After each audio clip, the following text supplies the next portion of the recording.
Not gonna lie, when I started this episode, I thought this was a different anime, because that dark tone at the beginning, like, that was pretty dark. Like, I was like, is this the same show? Like, am I watching, The Ancient Magus' Bride? Because when I saw, like, the dissection scene, and you see how one of the dragons is like, I want to go home, and you see one just getting, like, cut up and stuff, I'm like, okay, this is very dark, like, darker than I thought it was gonna be. So, yeah, I mean, I knew the reason why the dragons were stolen.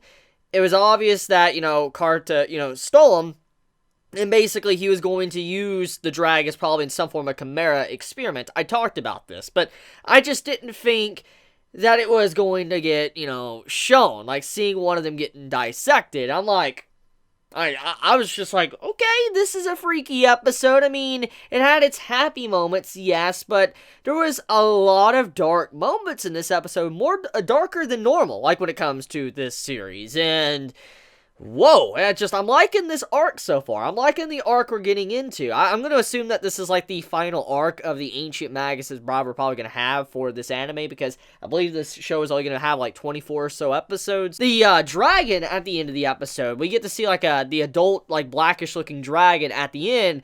I believe that is the same creature that we saw on episode 12 or 13. You know, when the second half started for, the Ancient Magus Bride, we had a new opening and stuff, and there was like a little ominous start or ending, like basically showing what could potentially happen in the future.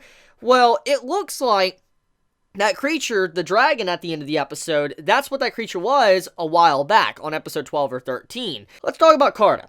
So, Karta reveals that he apparently is named Joseph. Now, looking at this entire scene, like looking at the scene to where Chise's walking through like this dream-like spirit-looking world, and everybody looks like, they're ghosts or whatever, and, only Karta seems to be the one with physical form or whatever, only one that's not see-through.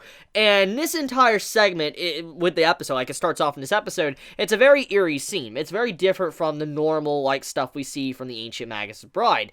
And you see Joseph starting to have this, like, casual conversation with Chise, which is very weird, because for a fact Karta knows who Chise is. We know this, because he's kind of interacted with her in some way. And when you see how he doesn't really recognize her, and he starts, saying, like, you're see-through as well, and eventually he starts having, like, a mental breakdown, and he starts, like, saying, I'm Joseph, I think I'm Joseph, and then, she mentions, like, Karta, Chise says you're Karta, and he starts freaking out and stuff. He's like, I'm not that, like, that cursed name or whatever, and you just see how he starts, like, having this very big mental breakdown, and I'm just thinking to myself, like, is what being implied here, is it implying that this man is, like, multiple people? Like, it's obvious that in that moment when he said he was Joseph, he wasn't Karta.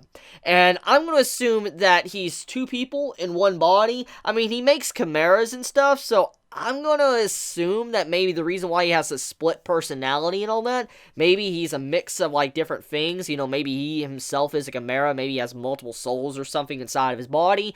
That could be the reason why. I mean, he has, like, internal life or whatever. We found out he's been living for a very long time in this episode. So for all we know, for him to be able to get to the point to where he's at now, to be able to live this long, maybe he's had to do so many despicable things, like mixing things together and all that, and making himself into whatever he is, to be able to live this long. Something like that could be the reason why he just seems so crazy in the first part of this episode. But I was just like, man, like, creepy stuff. Very creepy, especially the face, like the eye scene. Oh my god, like, that's it chills. It did. And I was like sitting there just eating, my ramen and all that while watching this. I'm like, should I continue eating with how disturbing this episode is? But I was like, I kept eating, but it's just like, it was a very disturbing moment of the episode, and it's just like, very different from what I expected, because usually this series is very chillax. I could sit back, drink a cup of coffee, tea, whatever, have a snack, and that's pretty much it. Everything is just chill, but this episode didn't want to go there. It didn't want to be chill. Getting off of the Joseph Karta stuff, let's talk about the main point of this episode, with Chise trying to hunt down the whereabouts of the dragons that were kidnapped. Now, we already know what happened to one dragon. We saw him getting dissected at the beginning of the episode. And the other dragon was watching his friend getting dissected. And you got to imagine what that would do on the dragon's mind. For his psyche, it messed him up, probably mentally. And as he's seen these horrific things, I mean, he's put into a location he doesn't even know where he's at, being sold off, obviously he's gonna have a mental breakdown. And so, we see this, like, black ooze or whatever coming off of him towards the end, and he transforms into this black dragon.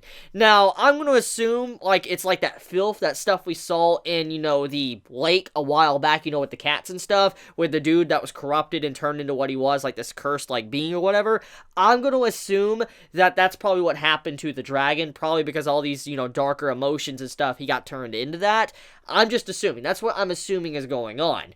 Now, after they finally found him, though, it just, like, are they going to be able to save him? Because, I mean, he's turned into this type of creature he's at. I mean, we know Chisei's probably good at purifying stuff. We've seen this. We know she can purify stuff, but will she be able to purify the dragon and save him, or will he, in-game result, end up dead? I'm curious on the direction that the Ancient Magus' Bride wants to take when it comes to that scene, because when I think of purification, usually purification comes at a cost. For instance, the person dying. And since he seems to be already far gone, especially the way he looks now, I'm going to assume he's probably going to die in the end result if Chisei, purifies him. That's just my 2 cents on that topic. Now, speaking of him being sold, Chisei also gets to meet back up with the very person that she sold herself into slavery for. As we all know, the origin of the Ancient Magus' Bride, Chisei at one point in time, she was a slave. She got bought by, Ellis and all that. And she sold herself because she had nowhere to go, she had no home, and she wanted to find someplace she belonged to be useful, and so she sold herself. No one else, forced her there, she just sold herself. And we get to see her encounter this dude that kind of allowed her to do this in the first place, and overall, the convo she had with the man felt very awkward. I'm just gonna say it was a very awkward convo, because, I mean, I know Chisei wasn't forced to do it. It's not like someone kidnapped her and did that to her. It's just like, it's awkward with her talking with the very person that basically sold her off. I found that weird to me, and I was just like, Chisei, you should, react to this a little bit differently than the way you're reacting right now, because it just doesn't look normal at all. But, I mean, Chisei isn't really a normal person, as we've seen time and time again. Speaking of not a normal reaction or whatever, let's talk about Ellis and how his relationship with Chisei is very toxic. Now, I discussed this already in the last video and all of that, saying that they both depend on each other.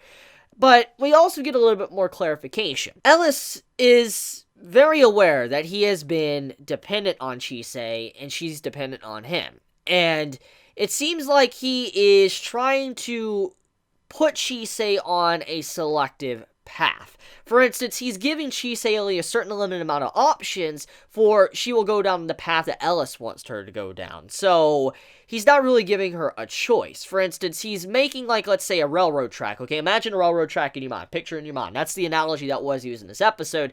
Imagine a railroad track being placed before you. And as you know, when a train is set on the tracks, it can't get off those tracks, okay? A train doesn't work like that. Unless you derail it and it just, like, crashes or whatever. That's the only way to get the train off the tracks. And so when a train is on the tracks, it's set for its destination, wherever the builder wanted to put those tracks to, where it wanted those tracks to go to. And so Ellis is basically that. He is the tracks. He has made these tracks for Chisei to follow down. And because of that, she doesn't necessarily have a choice. She doesn't have a choice to turn left or turn right. She can only continue going straight on the tracks. And that right there shows that Ellis, even though he's not necessarily evil, he is definitely, like, not in a really decent relationship with Chisei. He is still kind of manipulating her in a way to stay with him. For instance, as we know, he does depend on her now. He doesn't want her to disappear, so he doesn't want her to have a choice in terms of leaving, doing her own, options in life or whatever, maybe falling in love with someone else, or, going out there wanting to go to this college or whatever, maybe becoming a sorcerer or whatever. He's not giving her those options. He wants her to only be with him and do the options that, he is giving her. So, it's kind of messed up in a way. It's very selfish, and it gives us some insight on, once again, these two's relationship and how toxic it really is. Ellis is changing, and how he actually was willing to listen to Chisei to be able to help out Lindell. So, as we know, the dragons were stolen, and obviously Lindell's going to request for some help. And everybody, like, almost the entire cast that we've kind of met, they got basically brought in to try to find out where these dragons are. Obviously, they contact, Ellis and Chibi, and at first, Ellis didn't really want to help out at all. He, as we know, he's kind of like this hermit. He doesn't really want to communicate with people, and that's pretty much how he is. And also, these individuals, they are at one point in time, they were his enemies, and so he doesn't probably really want to interact with them at all. Well, Chibi, she starts to talk to Ellis. It's like, hey, look, we need to go help them and all that. We should do this. And she actually persuades Ellis into helping out to hunt down these dragons. So it does show that Ellis is changing a very little bit. Like, he is changing, he's starting to open up a little bit more, interact with others, and that's like the entire point of that scene, just showing that he is listening to others as well. He's not just being a recluse, sitting back, not doing anything, or, not wanting to help out because he just wants to be a hermit. But yeah, that's pretty much it. I mean, the episode's a very disturbing and messed up episode, but it's a great episode. I can't wait to see what happens next. See what happens to the dragon, see what happens to Joseph or Carta, see what's really going on with him. But it was a great episode. Let me know your thoughts in the comments below. If you enjoy my content, please subscribe. If you like this video, please leave a like. And if you want to get notified for whenever I upload a video, please click the bell icon down below next to the subscribe button. So with that, be safe. Chibi out.